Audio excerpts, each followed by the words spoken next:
Le poids glacial de l'argenterie antique, un couteau à poisson du 19e siècle ciselé de motifs complexes, me semblait pesant dans mes mains moites.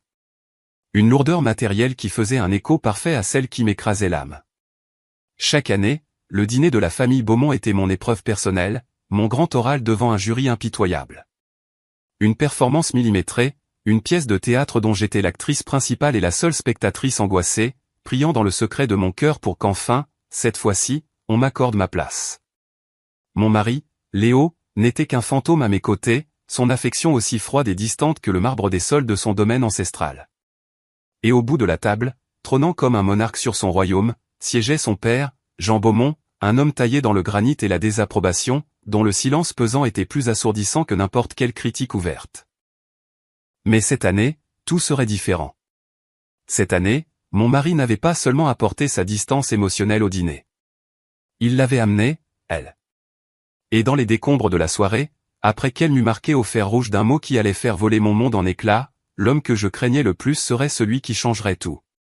Ce n'est pas seulement l'histoire d'une trahison.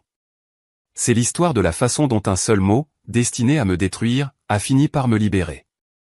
Le domaine de Beaumont n'était pas un foyer. C'était une déclaration de puissance. S'étendant sur des hectares de campagne provençale manucurée, la grande maison de maître se dressait tel un monument à la fortune ancienne et au pouvoir générationnel. Chaque latte de parquet lustrée, chaque peinture à l'huile d'un ancêtre au visage sévère, murmurait un seul mot intimidant, lignage. Un lignage dont je ne faisais très certainement pas partie, moi, Manon. Ma propre histoire s'était écrite sur le bitume craquelé d'un quartier populaire de Marseille, imprégné de l'odeur du pain de ma mère sortant du four et du son des éclats de rire de mon père. C'était un monde de chaleur et d'amour. Mais dans les couloirs sacrés du domaine des Beaumont, cet héritage était un passif, un passé à dissimuler, un détail gênant dans le récit autrement parfait de leur fils, Léo Beaumont. J'avais rencontré Léo à l'université. Il était magnétique, un tourbillon de charme et d'assurance qui m'avait complètement chaviré. Il me disait qu'il aimait le fait que je sois authentique, que mon manque de prétention était une bouffée d'air frais. Je l'avais cru. Dans ma naïveté, j'avais confondu sa fascination pour mon monde si différent avec une véritable acceptation. Les 5 premières années de notre mariage avaient été une lente et douloureuse leçon sur la vérité. L'authenticité qu'il avait autrefois chérie était devenue pour lui une source d'embarras en privé. Mes goûts simples étaient jugés peu raffinés. Mon manque de relations constituait un handicap social. J'étais sa jolie femme présentable, mais je n'étais pas et ne serais jamais une Beaumont. Le dîner annuel de la Fondation Beaumont était le summum de mon anxiété. Ce n'était pas une réunion de famille chaleureuse. C'était une réunion du conseil d'administration déguisée avec de la porcelaine fine et du lin empesé. L'invité d'honneur était toujours Jean Beaumont, le patriarche de la famille. C'était un homme qui communiquait par phrases laconiques et regards évaluateurs. Il avait transformé la respectable société d'investissement de son père en un empire mondial, et il dirigeait sa famille avec la même efficacité impitoyable. Son regard me donnait l'impression d'être un poste de bilan constamment sous-performant. J'avais passé des années à essayer de lui arracher un seul sourire sincère. Une once de l'approbation qu'il accordait si facilement à Léo. Ce n'est jamais arrivé. La mère de Léo, Monique, était décédée il y a 10 ans, mais sa présence était partout. Son portrait, royal et sévère, était accroché au-dessus de la grande cheminée. Les gens parlaient d'elle avec une révérence feutrée. Elle était, de l'avis de tous, l'épouse parfaite d'un grand dirigeant, impeccable, stratégique et née dans la bonne famille. Elle était l'étalon à l'aune duquel j'étais mesurée et perpétuellement jugée insuffisante. La sœur de Léo, Sandrine, était une version plus jeune et plus acérée de sa mère. Ses compliments étaient à double tranchant, ses sourires aussi fins qu'une lame. « Oh, Manon, c'est une couleur audacieuse pour toi, » disait-elle, ses yeux scrutant ma robe avec un regard qui la dépouillait de toute l'élégance que je pensais qu'elle avait. Cette année, l'angoisse me semblait plus lourde. Léo était distant depuis des mois, une nouvelle forme de froideur s'installant entre nous. Les nuits tardives au bureau se faisaient plus fréquentes. L'odeur d'un parfum inconnu et coûteux s'accrochait à ses vestes de costume. Quand j'essayais de lui parler, il me repoussait avec une facilité déconcertante. « Ne sois pas paranoïaque, Manon. Nous essayons juste de conclure l'affaire Henderson. Tu ne comprendrais pas la pression. » J'étais dans notre chambre caverneuse, de la taille du rez-de-chaussée de mes parents, en train d'attacher un collier de perles, l'un des rares bijoux personnels que j'osais porter au milieu des diamants des Beaumont. Léo entra, déjà vêtu d'un costume sur mesure de chez Dior Homme, vérifiant son reflet dans le miroir sans même me jeter un regard. « C'est ce que tu portes ?» demanda-t-il, le ton neutre. Je baissai les yeux sur ma robe. C'était une soie d'un bleu saphir profond, simple mais élégante. J'avais passé des semaines à la choisir. Oui. Tu n'aimes pas? C'est bien, dit-il. Le mot était une condamnation à mort. Juste un peu simplet. Sandrine porte du Dior. Il ajusta sa cravate, son reflet étant la seule chose qui commandait son attention. Essaie d'être engageante ce soir. D'accord? Parle à mon oncle Philippe de son nouveau yacht. Et pour l'amour de Dieu, ne mentionne pas le jardin partagé de ta mère. Ça te donne l'air campagnarde. Chaque mot était une petite coupure nette et précise. J'acquiesçai, la boule familière se formant dans ma gorge. J'étais une fille de province qui jouait à se déguiser, et mon costume n'était jamais assez convaincant. Je veux juste que ce soir se passe sans encombre, ajouta-t-il, se tournant enfin vers moi. Pendant un instant, je vis une lueur de quelque chose dans ses yeux. Était-ce de la culpabilité? Du regret? Mais elle disparut aussi vite qu'elle était venue, remplacée par le masque froid d'un Beaumont. Pour mon père, bien sûr, c'était toujours pour son père. Mon rôle était simple. Être un atout silencieux et souriant. Ne pas faire de scène. Ne pas être impassif. Ne pas donner à Jean Beaumont une autre raison de regarder son fils avec déception et de me voir comme la cause de tout cela. Alors que nous descendions le grand escalier, le murmure des voix provenant de la grande salle à manger en bas ressemblait au jugement d'un tribunal. Je posai ma main sur le bras de Léo, cherchant une once de connexion, de partenariat. Son muscle était tendu, inflexible. Il était déjà à des millions de kilomètres. Je pris une profonde inspiration, redressai les épaules et me préparai à affronter les lions, totalement inconsciente que le véritable prédateur n'était même pas encore entré dans la pièce. La salle à manger était un chef-d'œuvre d'opulence intimidante. Une longue table en acajou, polie jusqu'à obtenir un éclat de miroir, reflétait le lustre étincelant au-dessus. Elle était dressée pour 14 personnes, un assortiment de frères et sœurs, cousins Beaumont et alliés commerciaux clés. L'air était épais du parfum des arrangements floraux coûteux et du bourdonnement grave de personnes puissantes tenant des conversations polies et calculées. Jean Beaumont était assis en bout de table, un roi silencieux inspectant sa cour. Ses cheveux argentés étaient parfaitement coiffés, sa posture droite comme un i. Il accusa réception de notre entrée par un bref hochement de tête qui ressemblait plus à un renvoi. Sandrine tenait salon près de la cheminée, riant un peu trop fort de quelque chose que son mari, un homme banalement beau nommé Nicolas, avait dit. Elle croisa mon regard, et son sourire se crispa de manière presque imperceptible. Le dîner commença, une affaire synchronisée gérée par un personnel silencieux et efficace. Le premier plat fut servi, un velouté de homard délicat. La conversation était guindée, une danse de vantardises voilées et de questions prudentes. L'oncle Philippe parla, en effet, de son nouveau yacht. Je posai consciencieusement les bonnes questions, feignant un intérêt que je ne pouvais absolument pas ressentir. Je sentais le regard de Léo sur moi de l'autre côté de la table, surveillant ma performance. Pendant un moment, il sembla que la soirée pourrait se passer sans incident. Une autre entrée incolore dans la longue histoire des dîners de la famille Beaumont. Nous étions à mi-parcours du plat principal, un filet de bœuf Rossini qui coûtait probablement plus que mon budget d'épicerie hebdomadaire quand j'étais jeune. C'est alors que les portes de la salle à manger s'ouvrirent. Un membre du personnel de maison, un homme que je reconnus comme étant André, le maître d'hôtel, entra et s'approcha de Léo, son expression un masque d'inquiétude professionnelle. Il se pencha et murmura quelque chose à l'oreille de Léo. Le visage de Léo, qui avait été figé dans une expression d'ennui aristocratique, s'aiguisa soudainement. Il fit un signe de tête sec à André, une lueur étrange, presque provocante, dans les yeux. Il se leva, tamponnant ses lèvres avec sa serviette. « Excusez-moi, tout le monde, annonça-t-il à la tablée. Il semble que j'ai oublié quelque chose. Je reviens tout de suite. » Le regard de Jean se rétrécit. « Oubliez quoi, Léo ? Tout ce dont tu as besoin est ici. » Sa voix était basse, mais elle trancha l'air de la pièce, réduisant au silence toute autre conversation. « Juste un document pour vous, en fait, père, mentit Léo, son aplomb presque convaincant. « Une surprise. Ça ne prendra qu'un instant. » Il sortit de la pièce, laissant derrière lui un silence confus et suspicieux. Je sentis un nœud d'anxiété se serrer dans mon estomac. Léo était un piètre menteur, et sa surprise ressemblait plus à une menace.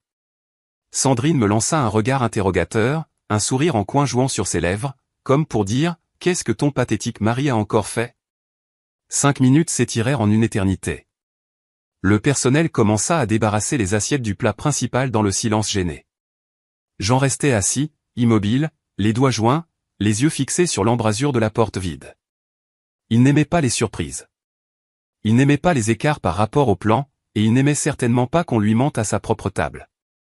Puis les portes s'ouvrirent de nouveau. Léo revint d'un pas assuré, mais il n'était pas seul. À son bras se tenait une femme. Elle était tout ce que je n'étais pas. Grande, incroyablement mince, avec une crinière de cheveux roux flamboyants qui semblait défier la gravité, elle était moulée dans une robe vert émeraude scintillante, audacieusement décolletée, une touche de couleur vive et crue dans la pièce au ton sourd et conservateur. Son maquillage était impeccable, son sourire acéré et prédateur. Elle se déplaçait non pas avec la déférence silencieuse d'une invitée, mais avec l'assurance effrontée d'une conquérante. Un hoquet collectif et silencieux sembla aspirer l'air de la pièce. Je la reconnus instantanément d'un blog mondain que j'avais parcouru des semaines auparavant. Valérie Dubois, propriétaire d'une galerie d'art, réputée pour ses tactiques commerciales agressives et son arrivisme social encore plus aiguisé. Et comme les rumeurs feutrées que j'avais si désespérément essayé d'ignorer l'avaient suggéré, la dernière obsession de Léo. Ma fourchette tomba bruyamment sur mon assiette, le son résonnant comme un coup de feu dans le silence de mort. Mon sang se glaça. Ce n'était pas juste une liaison. C'était une déclaration de guerre. Amener sa maîtresse au dîner annuel le plus sacré de sa famille, devant son père, devant moi, était un acte d'une cruauté et d'un manque de respect si profond que je ne pouvais pas entièrement le comprendre. Léo, l'air triomphant et suffisant, la guida vers la chaise vide à côté de lui, celle juste en face de moi. Il ne me regarda même pas. Il jouait pour un public d'un seul homme, son père. Tout le monde, dit Léo, sa voix résonnant d'une fausse gaieté. J'aimerais vous présenter une très chère amie, Valérie Dubois. Valérie, voici ma famille. Les yeux de Valérie, de la couleur du jade, balayèrent la table, s'attardant un instant sur Jean avec une déférence étudiée avant de se poser carrément sur moi.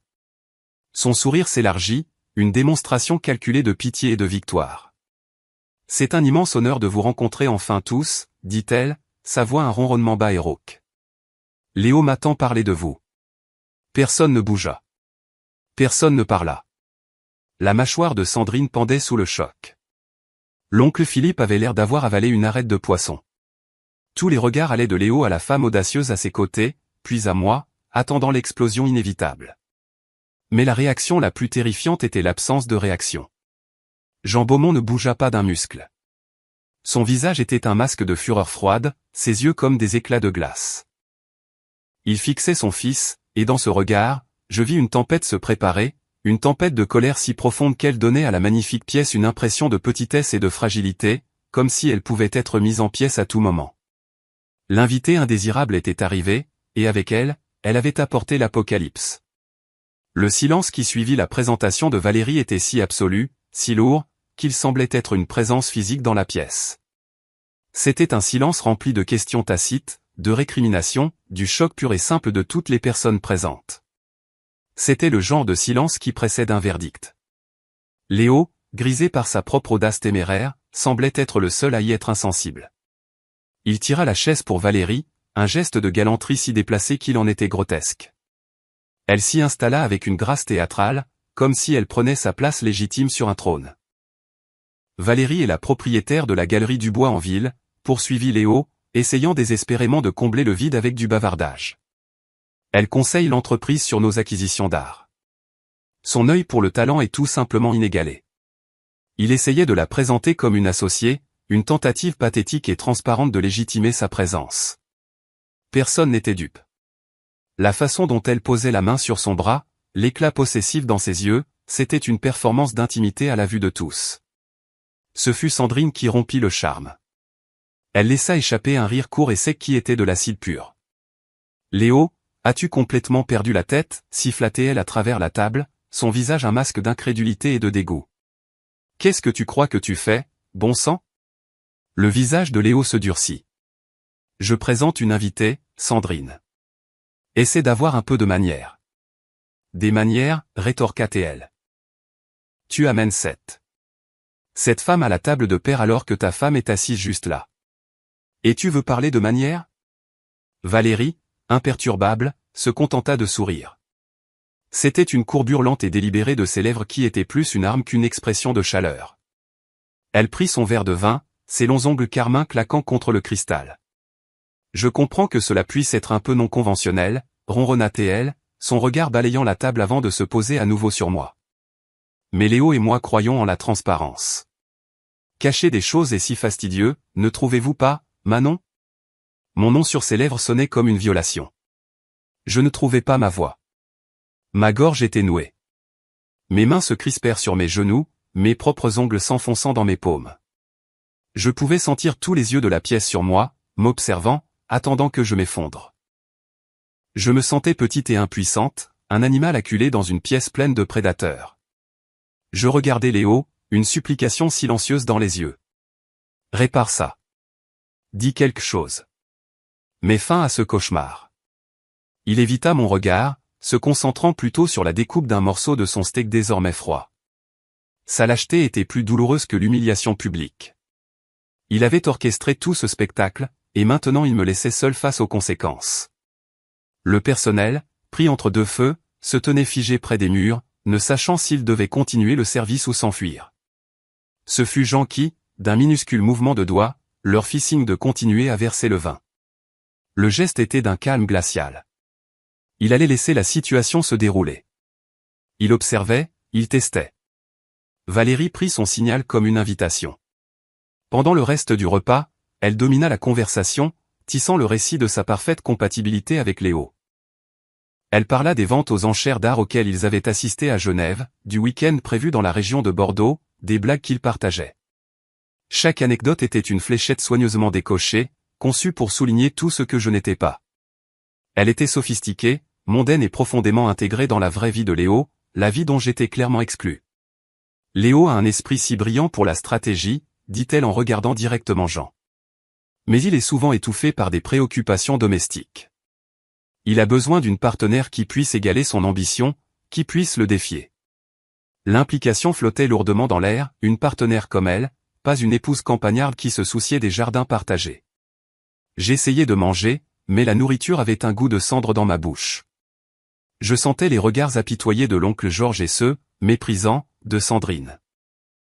J'étais l'idiote, l'épouse naïve dont le mari affichait sa liaison lors du rassemblement familial le plus important. La honte était une chaleur physique qui se propageait de ma poitrine à mon visage. La conversation finit par porter sur le dernier projet philanthropique de la Fondation Beaumont, une nouvelle aile pour l'hôpital pédiatrique de la ville. C'était un projet dans lequel j'avais mis tout mon cœur et toute mon âme depuis un an, servant de liaison entre la Fondation et le conseil d'administration de l'hôpital. J'avais organisé des collectes de fonds, supervisé les plans de conception et passé d'innombrables heures avec les médecins et les familles. C'était le seul domaine de ma vie au sein de l'Empire Beaumont où je sentais que j'avais apporté une contribution véritable. L'oncle de Léo, un homme au visage bienveillant nommé Georges, se tourna vers moi. « Manon, j'ai entendu dire que le gala de charité que vous avez organisé a été un immense succès. Il a battu tous les records précédents, n'est-ce pas ?» Une lueur de fierté perça mon brouillard de misère. « Ça s'est très bien passé, dis-je, ma voix à peine un murmure. Nous avons eu beaucoup de chance avec la participation. » Avant que je puisse en dire plus, Valérie laissa échapper un petit rire cristallin. « Oh, c'est adorable, dit-elle, son ton dégoulinant de condescendance. Les galas de charité. C'est si important pour les épouses d'avoir un petit passe-temps pour les occuper, n'est-ce pas ?» Ma tête se redressa brusquement. Ces mots, bien que prononcés avec un sourire, étaient un rejet direct et brutal de mon travail, de la seule chose qui me donnait un sentiment d'utilité. Léo, voyant l'occasion de se faire bien voir de Valérie, intervint. Valérie a raison.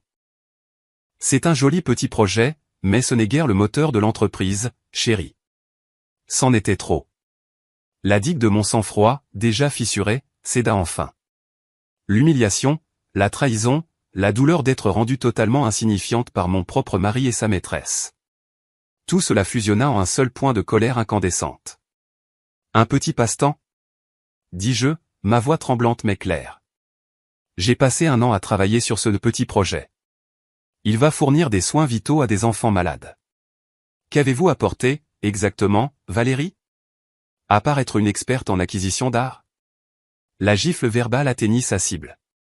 Le sourire de Valérie vacilla une fraction de seconde. Ses yeux brillèrent de venin. Léo me foudroya du regard, son expression orageuse. Tu fais une scène, criait son regard. Valérie se reprit rapidement, son expression se durcissant en un sourire cruel. Elle se pencha en avant, sa voix baissant pour devenir un murmure complice mais audible. Soyons honnêtes, Manon, dit-elle, ses yeux plongeant dans les miens. Vous n'êtes qu'un bouche-trou, un joli décor que Léo a acquis quand il était jeune et stupide. Vous n'apportez rien de réel. Vous n'avez ni l'éducation, ni l'ambition, ni l'intellect pour être une Beaumont. Vous êtes juste. Là. Elle se rassit, un air de triomphe sur le visage. Elle avait mis carte sur table, verbalisant chaque insécurité que j'avais jamais nourrie. Elle m'avait démasqué, mise à nu devant toute la famille. Et elle n'avait pas encore fini. Le coup de grâce était encore à venir. L'air dans la pièce crépitait de tension. Les mots de Valérie restaient en suspens, suspendus dans la lumière scintillante du lustre, laid et indéniable. Elle avait articulé la vérité tacite de mon mariage, le jugement silencieux que je ressentais depuis des années de la part du clan Beaumont. J'étais une étrangère, une décoration, un bouche-trou. Ma propre colère, qui avait brillé si brièvement, fut éteinte par une nouvelle vague de désespoir. Je regardais Léo, mon mari, l'homme qui avait juré de m'aimer et de me protéger. Il restait là, le visage de pierre, la mâchoire serrée. Il ne me défendit pas. Il ne la réfuta pas. Son silence était son consentement. Il était d'accord avec elle. Mes yeux s'emplirent de larmes, chaudes et piquantes. Je refusais de les laisser couler. Je ne lui donnerais pas la satisfaction de me voir m'effondrer. Je relevai le menton, affrontant son regard venimeux avec toute la force que je pouvais rassembler. Vous n'avez aucun droit, dis-je, ma voix tremblante mais ferme. Vous ne savez rien de moi ni de mon mariage. Valérie rit, un son à la fois musical et totalement dépourvu de chaleur. Oh, je sais tout ce que j'ai besoin de savoir. Je sais que Léo vient me voir pour une conversation intellectuelle, pour la passion, pour une rencontre des esprits. Il vient me voir quand il a besoin de se sentir un homme. Que lui offrez-vous? Une maison bien tenue et un sourire fade? Elle se pencha plus près, sa voix descendant jusqu'à un sifflement bas et vicieux qui semblait ramper sur la table. Pourquoi vous voudrait-il? Vous êtes une petite assistée sans valeur qu'il a ramassée. Vous n'apportez rien à cette famille. Vous n'apportez rien à sa vie. Vous êtes et serez toujours complètement et totalement inutile. Inutile. Le mot me frappa avec la force d'un coup physique. Ce n'était pas juste une insulte. C'était un marquage au fer rouge. Il s'imprima dans mon âme, confirmant chaque peur, chaque doute, chaque murmure d'inadéquation que j'avais jamais eu à mon sujet. La pièce se mit à tourner devant mes yeux. Les visages autour de la table se brouillèrent en une galerie de jus silencieux. La satisfaction suffisante de Sandrine. L'inconfort peiné de l'oncle Philippe. Et Léo, l'indifférence froide et impassible de Léo. Et puis il y avait Jean. Pendant tout cet échange atroce, il était resté parfaitement immobile en bout de table. Il n'avait pas parlé, pas bougé, n'avait donné aucune indication de ses pensées. C'était une statue de jugement, son visage un masque de granit illisible. Tout le pouvoir, toute l'autorité, résidait en lui. Son silence était la toile sur laquelle toute cette scène humiliante avait été peinte. Le seul mot, inutile, aspira tout le son restant de la pièce. Le tintement lointain de la vaisselle dans la cuisine cessa. Le doux bourdonnement de la climatisation sembla s'éteindre. Il n'y avait que le sifflement dans mes oreilles et les battements sourds de mon propre cœur brisé. C'était la fin. Léo avait amené sa maîtresse pour m'anéantir publiquement, et elle avait réussi. Il n'y avait pas de retour en arrière possible. Mon mariage était terminé. Ma vie dans cette cage dorée était terminée. J'étais exposé, humilié et marqué. Lentement, délibérément, Jean Beaumont, au bout de la table, posa son couteau et sa fourchette sur son assiette. Ils firent un cliquetis doux et définitif contre la porcelaine. Le son, aussi discret fut-il, était assourdissant. Toutes les têtes à table, y compris la mienne, se tournèrent vers lui. Ses yeux, qui avaient observé la scène avec un détachement glacial, s'enflammèrent maintenant d'un feu bleu et froid. Il ne regarda pas Valérie. Il ne me regarda pas. Il fixa son regard carrément sur son fils, son héritier, Léo. Il croisa les mains sur la table, sa posture inchangée. Pourtant, toute l'énergie de la pièce changea, se concentrant autour de lui. L'air devint lourd, chargé d'une puissance immense et terrible. Il n'était plus un spectateur. Le juge était sur le point de rendre sa sentence. Ses lèvres s'entr'ouvrirent, et pendant un instant terrifiant, j'étais certaine qu'il allait être d'accord avec elle. Je me préparais au coup de grâce final, celui qui viendrait de l'homme dont j'avais si vainement convoité l'approbation pendant près d'une décennie. Le patriarche allait parler, et je savais avec une certitude déchirante que ces mots détruiraient le peu de moi qui restait. La voix de Jean Beaumont, quand elle s'éleva enfin, n'était pas forte. Elle n'en avait pas besoin. C'était un baryton grave et résonnant, empreint d'acier et d'une autorité absolue. Elle capta l'attention de tout le monde dans la pièce, faisant même taire les battements frénétiques de mon propre cœur. Léo, commença-t-il, les yeux toujours rivés sur son fils. Regarde-moi. Léo, qui fixait son assiette, releva lentement la tête. Son visage était pâle, sa suffisance antérieure remplacée par une lueur de peur. Il avait joué, et il était sur le point de découvrir s'il avait gagné. Pendant 10 ans, dit Jean, sa voix aussi froide et précise qu'un scalpel de chirurgien. Je t'ai observé. Je t'ai donné tous les avantages, toutes les opportunités. Les meilleures écoles, un poste dans l'entreprise que tu n'as pas mérité, un fonds en fiducie qui pourrait soutenir une petite nation. Je t'ai donné le nom de la famille, et j'ai regardé pendant que tu dilapidais chaque cadeau. Il marqua une pause, laissant le poids de ses mots s'installer. La pièce était si silencieuse que je pouvais entendre le faible tic-tac de l'horloge de parquet dans le hall. Tu confonds mon silence avec de l'approbation, poursuivit Jean, sa voix baissant encore plus. Tu penses que si je ne te réprimande pas publiquement, c'est parce que je suis satisfait. Laisse-moi corriger cette idée fausse pour toi, tout de suite. Je ne suis pas satisfait. Je suis profondément, profondément déçu. Léo tressaillit comme s'il avait été frappé. L'affaire Henderson dont tu ne cesses de t'attribuer le mérite, la lèvre de Jean se retroussa en un rictus de mépris. Elle a été sauvée par l'équipe juridique après que ton arrogance et ton incompétence ont failli faire échouer toute la fusion. Les bénéfices trimestriels dont tu te vantais le mois dernier étaient le résultat des tendances du marché, pas de ta stratégie. Tu es un passager dans une entreprise que ton grand-père a bâtie et que j'ai développée, et tu as l'audace d'agir comme si tu étais aux commandes. Tu es un costume vide, Léo. Une coquille vide et prétentieuse avec le nom Beaumont estampillé dessus. Cette éviscération publique brutale était stupéfiante. Sandrine fixait son père, bouche bée. C'était une facette de lui que peu de gens avaient vue. Il dépouillait Léo de sa fierté, morceau par morceau, devant toute sa famille. Ayant terminé avec son fils, le regard glacial de Jean se déplaça enfin. Il passa sur moi et atterrit sur Valérie.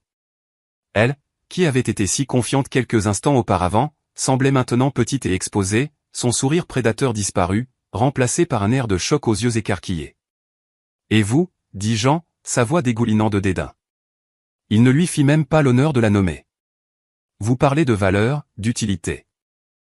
Vous entrez de force dans ma maison, une maison construite sur un héritage d'intégrité et de travail acharné. Et vous osez faire la leçon à ma famille sur l'ambition. Vous êtes un parasite, une créature opportuniste qui s'attache au pouvoir, croyant que cela la rend puissante. Vous vous trompez. Vous n'êtes rien de plus qu'une distraction passagère pour un homme faible. » Il la rejeta d'un dernier regard foudroyant, comme si elle était une peluche à enlever. Puis ses yeux bougèrent, et pour la première fois ce soir-là, peut-être pour la première fois depuis des années, ils se posèrent sur moi. Je me préparais, mais la fureur froide de son expression s'adoucit, remplacée par quelque chose que je n'avais jamais vu diriger vers moi auparavant, un regard de respect calme et profond. « Depuis 7 ans, dit-il, sa voix maintenant claire et résonnante, s'adressant à toute la table, mais destinée à moi, Manon est un membre de cette famille. Elle a enduré le snobisme de notre cercle avec grâce. Elle a toléré les insuffisances de mon fils avec une patience qu'il n'a jamais méritée. Elle n'a jamais rien demandé, et pourtant elle a beaucoup donné. » Il fit un geste vague vers la pièce. Vous la voyez tous comme silencieuse. Vous confondez sa gentillesse avec de la faiblesse. Vous êtes des imbéciles. Il prit un petit dossier relié en cuir qui se trouvait à côté de son assiette, que je n'avais pas remarqué auparavant. Il l'ouvrit. Ceci est le rapport trimestriel de la Fondation Beaumont, annonça-t-il. Depuis que Manon a pris en charge les initiatives de sensibilisation communautaire et de collecte de fonds il y a 2 ans, un petit passe-temps, comme mon fils l'a si stupidement appelé, les dons de charité ont augmenté de 40%. 40%. Elle a obtenu des subventions qu'aucun de nos employés salariés n'a pu décrocher. Elle a cultivé des relations avec des donateurs qui avaient classé cette famille comme froide et déconnectée. Elle a fait cela sans budget, sans personnel et sans le soutien de son mari. Elle a fait cela tout en gérant votre maison, Léo, et en gérant vos obligations sociales. Il me regarda directement. Cette aile pédiatrique à l'hôpital, ce n'est pas un joli petit projet. C'est un héritage. Elle portera le nom de Beaumont, mais son cœur, la valeur réelle, sera le sien. Mon souffle se bloqua dans ma gorge. Des larmes, non plus de honte, mais d'un choc immense et d'une étrange gratitude naissante, remplirent mes yeux. Il m'avait vu, pendant tout ce temps. Quand je pensais qu'il me jugeait et me trouvait insuffisante, il observait. Il prêtait attention. Il referma le dossier d'un coup sec. Le son fit écho à la finalité de ses prochains mots. Alors, que je sois parfaitement, sans équivoque, clair, dit-il, son regard retrouvant son fils. Valérie parle d'utilité. L'ironie est atroce. Car dans cette pièce, elle n'en a aucune, et toi, Léo, tu as prouvé ce soir que tu avais dilapidé la tienne. La seule personne à cette table qui a démontré les vraies valeurs des Beaumont, l'intégrité, la ténacité et l'intelligence, est ta femme. Il se leva, sa haute silhouette dominant l'espace. Léo, dit-il, sa voix maintenant dépourvue de toute émotion, froide comme un tombeau. À partir de cet instant, tu es suspendu du conseil d'administration. Tes comptes d'entreprise sont gelés. Tu videras ton bureau lundi. Tu viendras dans mon bureau demain à 9h du matin, et nous discuterons des termes sévèrement diminués de ton avenir. Tu as embarrassé cette famille pour la dernière fois. Il regarda ensuite Valérie. Sortez de ma maison. Enfin, il se tourna vers moi. Son visage était sévère, mais ses yeux contenaient une lueur de quelque chose qui ressemblait presque à des excuses. Manon, vous resterez ici, bien sûr. C'est votre maison. Et sur ce, Jean Beaumont, patriarche et bourreau, se retourna et sortit de la salle à manger sans un regard en arrière, laissant derrière lui une scène de dévastation totale, et la faible, chatoyante possibilité d'un nouveau départ. Au moment où les lourdes portes de la salle à manger se refermèrent derrière Jean, le sortilège de son autorité se brisa et le chaos éclata. Sandrine laissa échapper un sanglot étranglé et incrédule. L'oncle Philippe se mit à marmonner à propos du scandale. Nicolas, le mari de Sandrine, était déjà au téléphone, annulant probablement un futur déjeuner d'affaires avec Léo. Léo lui-même était livide, son corps entier tremblant d'un mélange de rage et d'humiliation. Il ressemblait à un roi qui venait d'être détrôné par un coup d'état rapide et brutal. Valérie, de son côté, se démenait. Son masque de confiance prédatrice avait été arraché, révélant l'opportuniste paniquée et calculatrice en dessous. Léo, fais quelque chose, siffla-t-elle en lui saisissant le bras. Tu ne peux pas le laisser me parler comme ça. Nous parler comme ça. Léo sortit enfin de sa stupeur. Il arracha son bras et se leva d'un bond, sa chaise grinçant contre le sol poli. Ses yeux faux et furieux trouvèrent les miens de l'autre côté de la table. Toi, cracha-t-il, sa voix un murmure venimeux. C'est de ta faute. C'est toi qui as fait ça. Tu l'as monté contre moi. C'était si absurde, si manifestement faux, qu'un éclat de rire hystérique faillit m'échapper. Moi, l'épouse impuissante, j'avais en quelque sorte orchestré la chute publique de l'héritier présomptif aux mains de son propre père redoutable. L'accusation était un témoignage de sa propre incapacité pathétique à accepter ses responsabilités. Je n'ai rien fait, Léo, dis-je, ma voix étonnamment stable. Tu as fait tout ça tout seul. Prends tes affaires, gronda-t-il à Valérie, sans même la regarder. On s'en va. Il sortit de la pièce en trombe sans un autre mot. Valérie, le visage un masque orageux de fureur et d'ambition contrecarré, me lança un dernier regard de pur haine avant de le suivre, ses talons aiguilles claquant une retraite furieuse sur le sol en marbre. Les invités indésirables étaient partis. Les membres restants de la famille commencèrent à se disperser rapidement, marmonnant des excuses et des condoléances maladroites dans ma direction. Ils ne pouvaient pas partir assez vite. Personne ne voulait être près de la zone d'explosion. Bientôt, je fus laissé seul dans la magnifique salle à manger, entouré des débris de ma vie. Des assiettes à moitié mangées de nourriture exquise, des serviettes jetées, et le fantôme de ce seul mollet, inutile. Mais il n'avait plus le même piquant. Les mots de Jean avaient été un bouclier, un puissant antidote à son poison. Je suis resté assise là pendant un long moment, le choc s'estompant lentement, remplacé par un calme étrange et inconnu. Je ne savais pas ce qui allait se passer ensuite, mais pour la première fois depuis très longtemps, je n'avais pas peur. Il ne rentrera pas ce soir. Je levai les yeux pour voir André, le maître d'hôtel, debout près de la porte. Son masque professionnel était adouci par un regard de sympathie sincère. Monsieur Jean m'a demandé de vous informer qu'une suite a été préparée pour vous dans l'aile ouest, si vous souhaitez de l'intimité, poursuivit-il. Il a également demandé si vous accepteriez de le rejoindre dans son bureau. Mon cœur battait la chamade contre mes côtes.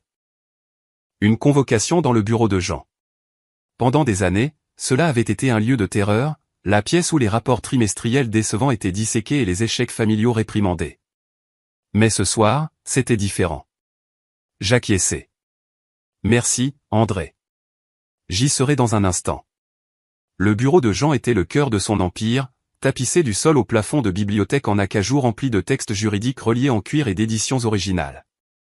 Il sentait le vieux papier, le cuir et le pouvoir.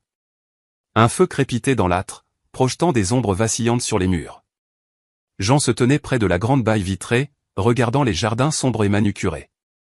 Il tenait un verre de ce qui ressemblait à du cognac à la main. Il se tourna lorsque j'entrai. « Manon, merci d'être venu. Asseyez-vous, je vous prie. » Il désigna l'un des fauteuils en cuir moelleux faisant face à la cheminée. Je m'assis, les mains jointes nerveusement sur mes genoux. Il s'approcha et s'assit dans le fauteuil d'en face, la lumière du feu captant les angles vifs de son visage. Il resta silencieux un moment, faisant tourner le liquide ambré dans son verre. « Je vous dois des excuses, dit-il finalement, sa voix calme. J'étais si surprise que je ne pouvais que le fixer. Des excuses pourquoi? Pour avoir permis au comportement de mon fils de dégénérer à ce point. Pour ma propre négligence, dit-il, son regard direct et sans faille. J'ai vu sa faiblesse, son manque de caractère pendant des années. J'espérais que le mariage avec une femme de substance, une femme comme vous, le tempérerait, le renforcerait. J'avais tort. Ce n'est pas le devoir d'une épouse de forger la colonne vertébrale d'un homme. Il prit une gorgée de son cognac. Je m'excuse également pour ma distance, ma froideur. Ce n'était pas personnel. Après le décès de ma femme, Monique, je me suis enseveli sous le travail. Je me suis renfermé. Ce n'est pas une excuse. Mais c'est la vérité. Je vous ai jugé injustement au début parce que vous n'étiez pas comme elle. Il m'a fallu beaucoup trop de temps pour réaliser que votre force est simplement d'une autre nature. Plus discrète, mais non moins redoutable. Il regarda le feu, une lueur de vieux chagrin dans les yeux. Monique était la véritable architecte du succès de cette famille. Elle était brillante, féroce. Elle ne venait de rien, comme vous. Elle s'est battue pour sa place ici. Elle voyait à travers les faux-semblants des gens et ne valorisait qu'une seule chose, l'intégrité. Elle aurait méprisé ce que Léo est devenu. Mais elle vous aurait admiré. Le compliment, si inattendu et si profond, me frappa en plein cœur. Être comparé favorablement à la sainte Monique Beaumont était quelque chose que je n'avais jamais imaginé possible. Ce soir, poursuivit-il en se tournant de nouveau vers moi, vous avez fait face à une attaque ignoble et humiliante. Vous auriez pu crier. Vous auriez pu fuir. Vous auriez pu fondre en larmes. Vous n'avez rien fait de tout cela. Vous avez tenu bon. Vous avez trouvé votre voie. Vous avez montré l'acier que je n'avais fait qu'entrevoir auparavant. Il se pencha légèrement en avant, son expression sérieuse. Léo a fait son choix. Il a choisi la voie de la tromperie et de la faiblesse. Maintenant, vous avez un choix à faire. Il fit une pause. Les meilleurs avocats de la région sont à ma disposition personnelle.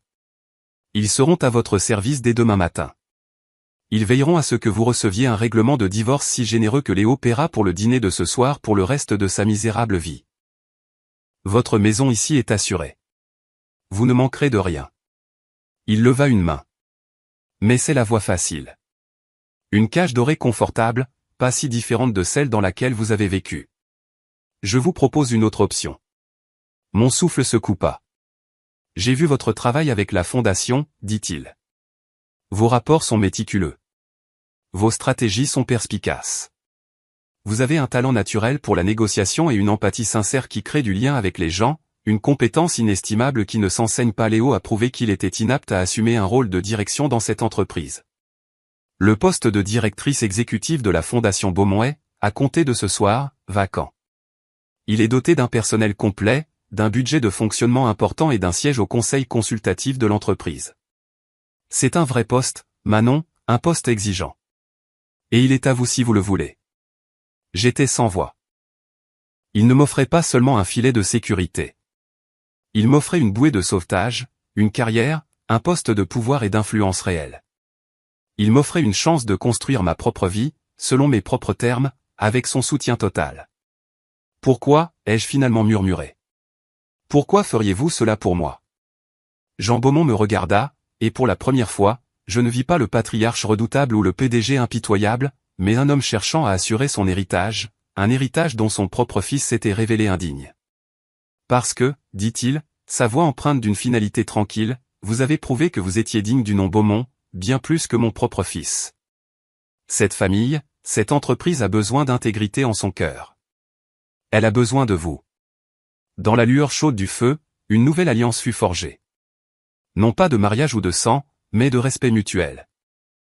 Le contre-coup de la soirée s'était dissipé, et à sa place, les fondations d'un nouvel avenir, mon avenir, étaient posées.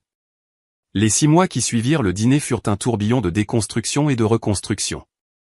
Ma vie passée fut démantelée avec l'efficacité rapide et impitoyable d'une démolition contrôlée, tandis que les plans d'une nouvelle vie étaient élaborés sous l'œil vigilant de mon improbable mentor, Jean Beaumont. Le divorce fut aussi brutal et rapide que Jean l'avait promis.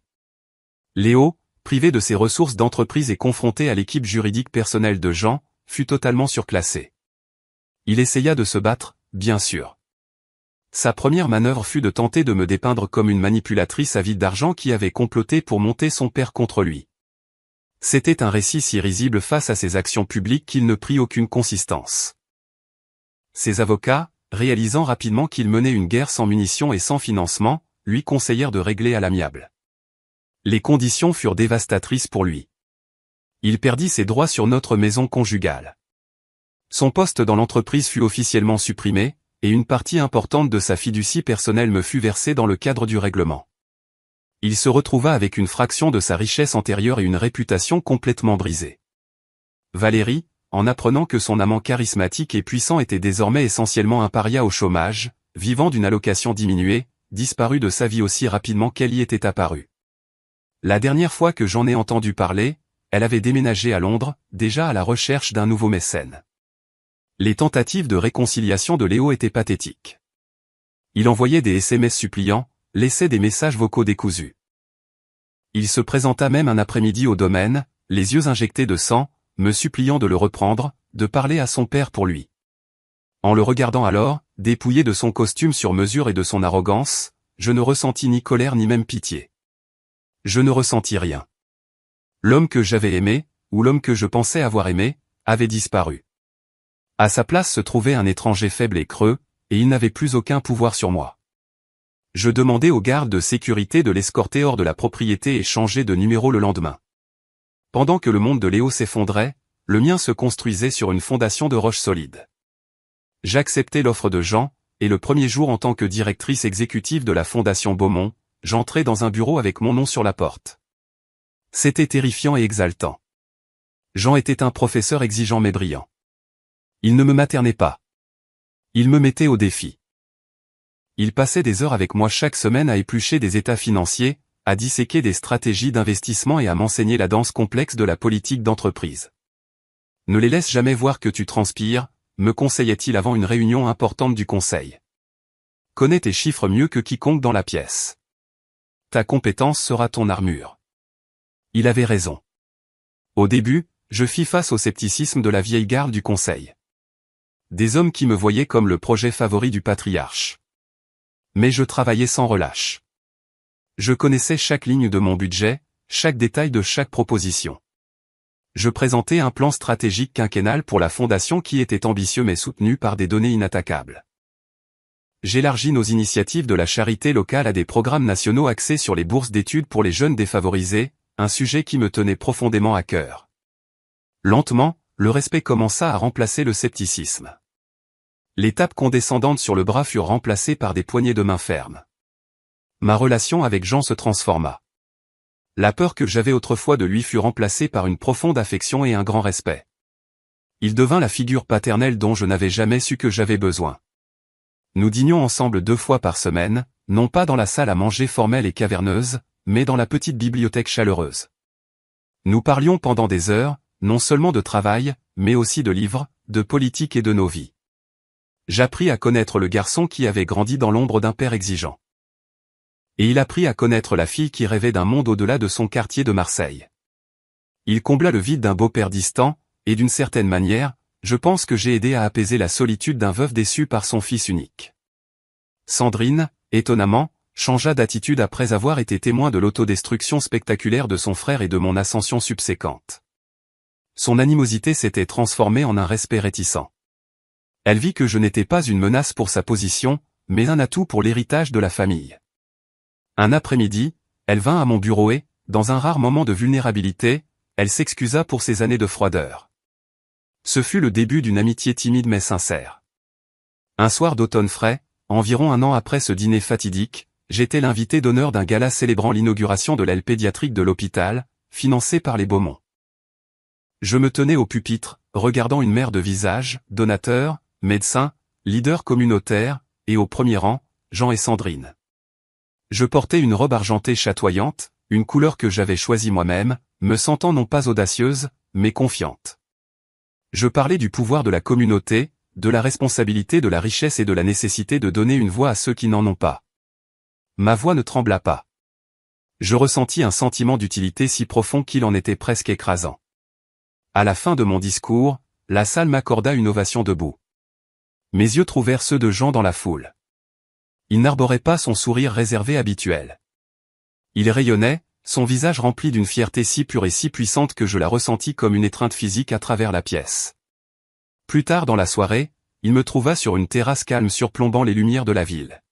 « Monique aurait été si fière de toi ce soir, Manon, dit-il, la voix chargée d'émotion. »« Merci, Jean, dis-je, le cœur plein. Pour tout. Pour avoir cru en moi quand je ne croyais même pas en moi-même. Je ne t'ai pas donné ta valeur, Manon, dit-il en posant une main douce sur mon épaule. J'ai juste dégagé le chemin pour que tu puisses la voir par toi-même. Tu n'as jamais été inutile. Tu étais un phénix endormi dans les cendres. Tu avais juste besoin d'une raison pour t'envoler. Je regardais la ville scintillante, un paysage de possibilités infinies. La cage dorée n'était plus qu'un lointain souvenir. Les mots cruels d'une femme amère n'étaient plus qu'un faible écho. Je n'étais pas Manon, l'épouse de province. Je n'étais pas Manon, l'assistée. J'étais Manon Beaumont, non par mariage, mais par mérite. J'étais la directrice de la fondation. J'étais une amie, une leader, et une femme qui avait enfin, sans équivoque, trouvé sa propre valeur. Et je ne faisais que commencer. Le parcours de Manon est un témoignage puissant du fait que notre valeur n'est jamais définie par les mots cruels des autres, mais par notre propre résilience et notre intégrité. Cette seule nuit horrible, qui devait être son humiliation suprême, est devenue sa libération. Elle l'a débarrassée d'un mariage toxique et a révélé un allié inattendu qui a vu la force qu'elle possédait depuis le début. Elle est passée d'une épouse réduite au silence par l'insécurité à une femme dirigeant avec détermination, prouvant que la vengeance la plus puissante n'est pas bruyante et vengeresse, mais un succès tranquille, compétent et indéniable. Son histoire nous rappelle que parfois, nos plus grands champions apparaissent sous les formes les plus inattendues, et que nos blessures les plus profondes peuvent devenir la source de notre plus grande force. Qu'avez-vous pensé de la réaction de Jean? Était-ce l'acte de justice parfait pour Léo et Valérie? Faites-nous part de vos réflexions dans les commentaires ci-dessous. Si vous avez applaudi l'incroyable retour en force de Manon, n'hésitez pas à cliquer sur le bouton j'aime. Partagez cette vidéo avec quelqu'un qui a besoin d'entendre une histoire d'émancipation. Et n'oubliez pas de vous abonner pour d'autres histoires inoubliables de trahison, de justice et de triomphe ultime.